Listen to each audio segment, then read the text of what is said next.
Storytime with Hannah Mary presents The Princess and Curdie by George MacDonald. Chapter 24. The Prophecy. Curdie sat and watched every motion of the sleeping king. All the night, to his ear, the palace lay as quiet as a nursery of healthful children. At sunrise he called the princess. "How has his majesty slept?" were her first words as she entered the room. "Quite quietly," answered Curdie.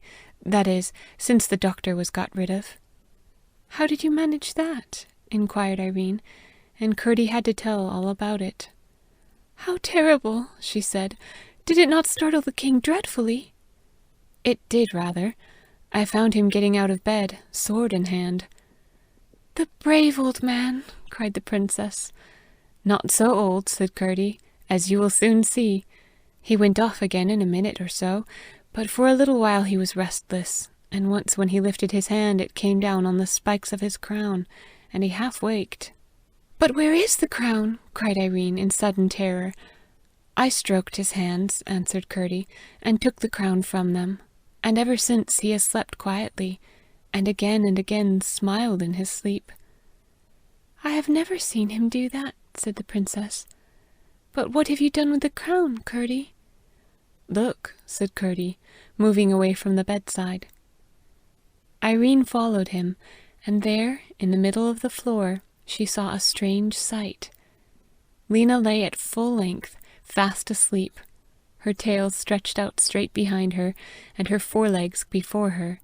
Between the two paws meeting in front of it, her nose just touching it behind, glowed and flashed the crown, like a nest for the hummingbirds of heaven. Irene gazed, and looked up with a smile. "But what if the thief were to come, and she not to wake?" she said. "Shall I try her?" And as she spoke, she stooped towards the crown. "No, no, no," said Curdie, terrified. "She would frighten you out of your wits. I would do it to show you, but she would wake your father. You have no conception with what a roar she would spring at my throat. But you shall see how lightly she wakes the moment I speak to her. Lena." She was on her feet the same instant, with her great tail sticking out straight behind her, just as it had been lying. "Good dog," said the princess, and patted her head. Lena wagged her tail solemnly, like the boom of an anchored sloop. Irene took the crown, and laid it where the king would see it when he woke. "Now, princess," said Curdie, "I must leave you for a few minutes. You must bolt the door, please, and not open it to anyone." Away to the cellar he went with Lena, taking care, as they passed through the servants' hall, to get her a good breakfast. In about 1 minute she had eaten what he gave her, and looked up in his face. It was not more she wanted, but work. So out of the cellar they went through the passage, and Curdie into the dungeon, where he pulled up Lena, opened the door, let her out, and shut it again behind her. As he reached the door of the king's chamber, Lena was flying out of the gate of Gwynstorm as fast as her mighty legs could carry her. "What's come to the wench?" growled the men servants, one to another, when the chambermaid appeared among them the next morning.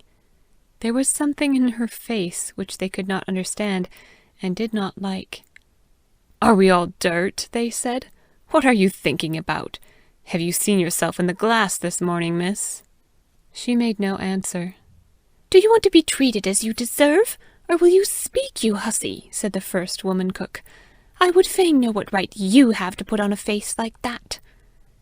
"You won't believe me," said the girl. "Of course not. What is it?" "I must tell you, whether you believe me or not," she said. "Of course you must." "It is this, then. If you do not repent of your bad ways, you are all going to be punished, all turned out of the palace together." "A mighty punishment," said the butler. "A good riddance, say I, of the trouble of keeping minxes like you in order. And why, pray, should we be turned out? What have I to repent of now, your holiness?"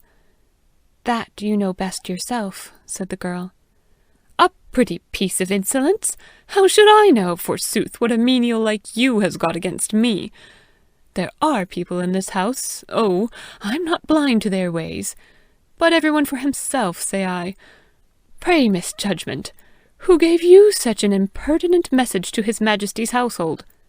One who is come to set things right in the king's house. Right indeed, cried the butler, but that moment the thought came back to him of the roar he had heard in the cellar, and he turned pale and was silent. The steward took it up next. And pray, pretty prophetess, he said, attempting to chuck her under the chin, what have I got to repent of? That you know best yourself, said the girl. You have but to look into your books or your heart. Can you tell me, then, what I have to repent of? Said the groom of the chambers. That you know best yourself, said the girl once more. The person who told me to tell you said the servants of this house had to repent of thieving, and lying, and unkindness, and drinking, and they will be made to repent of them one way, if they don't do it of themselves another. Then arose a great hubbub, for by this time all the servants in the house were gathered about her, and all talked together in towering indignation. Thieving indeed, cried one. A pretty word in a house where everything is left lying about in a shameless way, tempting poor innocent girls. A house where nobody cares for anything, or has the least respect to the value of property. I suppose you envied me this brooch of mine, said another. There was just a half-sheet of note-paper about it, not a scrap more, in a drawer that's always open in the writing-table in the study. What sort of a place is that for a jewel? Can you call it stealing to take a thing from such a place as that? Nobody cared a straw about it. It might as well have been in the dust-hole. If it had been locked up, then, to be sure. Drinking, said the chief porter, with a husky laugh, and who wouldn't drink when he had a chance? Or who would repent it, except that the drink was gone? Tell me that, Miss Innocence. Lying, said a great, coarse footman. I suppose you mean when I told you yesterday you were a pretty girl when you didn't pout. Lying indeed. Tell us something worth repenting of. Lying is the way of Gwyntystorm. You should have heard Jabez lying to the cook last night. He wanted a sweetbread for his pup, and pretended it was for the princess. Ha ha ha! Unkindness?